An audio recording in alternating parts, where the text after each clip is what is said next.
My dear readers, let us delve into the peculiar digital phenomenon of individuals, predominantly male, who select anime characters as their avatars for online representation.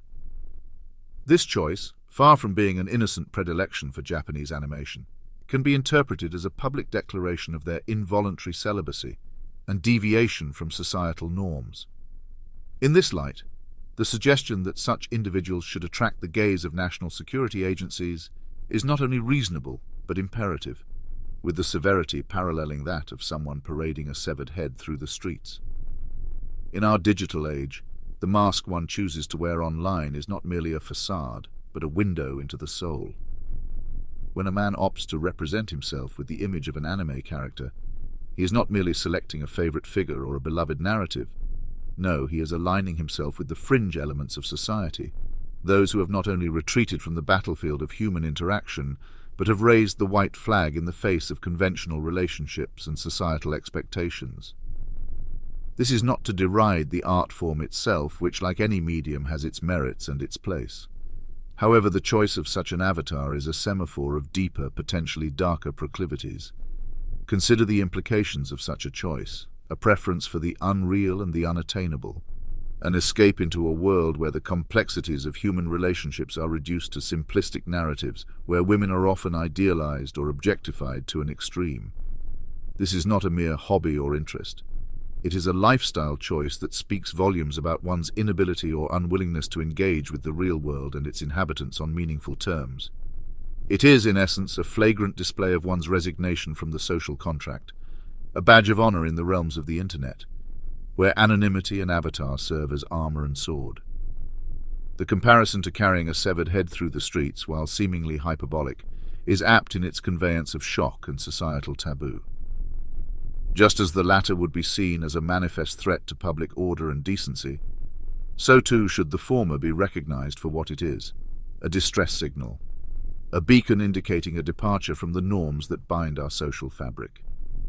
The public, in this case, is the digital thoroughfare, and the severed head is the anime avatar, a totem of alienation and deviation. Thus, it falls upon the vigilant eyes of our national security apparatus not to dismiss these signals as mere eccentricities of youth or harmless expressions of fandom. In an era where the boundaries between the virtual and the real blur, the symbols we choose to represent ourselves can be as revealing as any confession. It is not a matter of condemning a genre of entertainment, but of recognizing when its appropriation by certain men or man-children signals a departure from healthy social engagement to a realm of fantasy that supplants reality, with all its inherent responsibilities and challenges. In stark contrast to this grim tableau, it is essential to distinguish the vastly different cultural and psychological motivations that drive women to adopt anime avatars.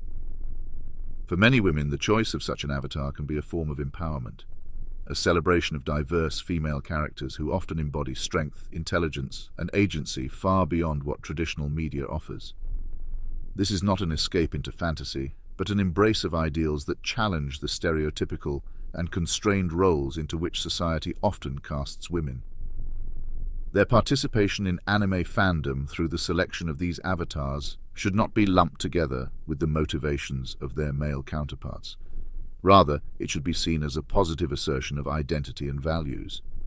The inclination of women to engage with anime in this manner is a testament to the genre's potential to inspire and empower, offering narratives where female characters play central, not peripheral roles. Therefore, while scrutinizing the digital personas of men as potential flags of deeper social disengagement, it is equally important to recognize and celebrate the reasons women may choose similar avatars for entirely healthy, progressive reasons.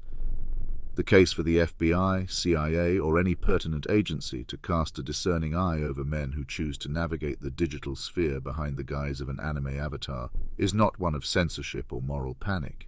It is rather a call to acknowledge the potential for these choices to signify deep-seated issues that merit attention.